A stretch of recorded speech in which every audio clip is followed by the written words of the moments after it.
What is typography? Wikipedia defines typography as the art and technique of handling and selecting font types to create print work. Way too often, some designers do not give typography the importance it deserves. Typography can make your design look good or bad. It doesn't matter how hard you tried selecting your color palette and following the basic principles of design. If your typography is rubbish, so will your design. It would be a shame, right? For this simple reason, you must pay close attention to typography.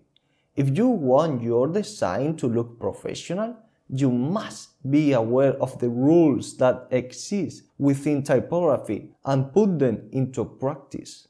Underline. Let's get to the point. Don't use underlining.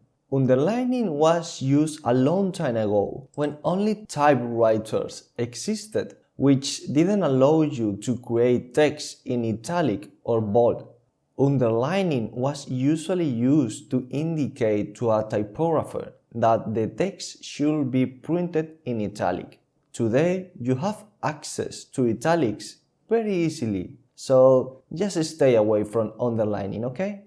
What are orphans and widows in typography? In typography exist the terms orphan and widow. So, in order for you to understand it, imagine a text with two columns. The term orphan in typography refers to when the last line of your paragraph ends up in the second column all by itself, as you can see in this image. On the contrary, a widow in typography refers to when a single word of less than 10 characters on average is left alone on the last line, as you can see in this other image. To solve the problem of orphans or widows in your text, you will need to modify the text, for example, by removing some words. Let's talk about double spaces real quick.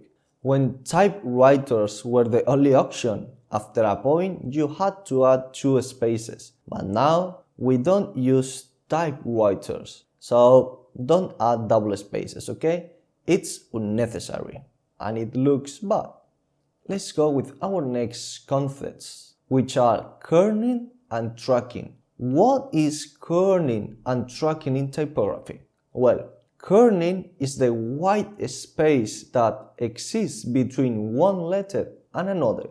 Word processors automatically add some kerning, but it is not always perfect and it's easy to tell when you are aware of kerning. On the other hand, design programs allow you to take full control of the kerning. With them, you can add more or less space between letters, which is something really useful in typography. Tracking. What is tracking? Well, kerning is when you change the space between 2 letters, while tracking is when you change the space in the entire word or sentence. As a general rule, you need to increase tracking when the font is thinner and smaller. On the contrary, you should reduce spacing when the font is thicker and bigger.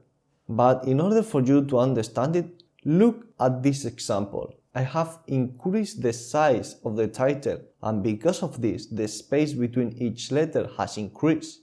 Let's adjust the spacing to make it look better and easier to read. See? Now the title is much easier to read. Let's see an example of a situation opposite to the previous one. It is pretty obvious that kerning has been applied in this example. We have used a serif modern font, which tends to have thin parts. Because of this, in this example, it looks pretty good to add some white space between letters. It makes it more readable, right? Another tool that we can use on typography are capital letters. It is not a bad idea to use capital letters to attract attention. They create contrast in your design, but you must use them carefully, okay? It turns out that our eyes not only recognize words letter by letter, but also by their shape. When we read a text only in capital letters, it is almost as if we were reading letter by letter. Therefore, when we read a text in lowercase, it is much easier because the lowercase letters have different forms. Despite this, I don't want you to think that you shouldn't use capital letters. On the contrary, capital letters help you create contrast in your design. Let's see an example in which the use of capital letters makes it better. Let's analyze this example, okay? In the first one, as you can see, the first example looks good. All the text is in capital letters, but with the spaces between each other tracking, which made it look good.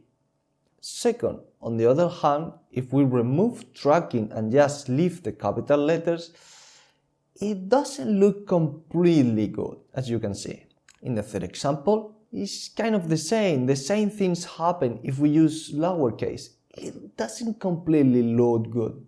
And in our fourth example, as a last alternative, if you try to increase the size of the capital letters, it starts to look bad, since the word importance begins to compete with the word typography to capture the user's attention. In this case, we see a misuse of contrast, a bad use of it. These are just the basic principles that you must take into account if you want to take advantage of the power of typography to make your website look good. Nevertheless, there is one more thing that you need to know. You must know what categories of typography fonts exist and what are their relationships. This is what we are going to see in our next chapter.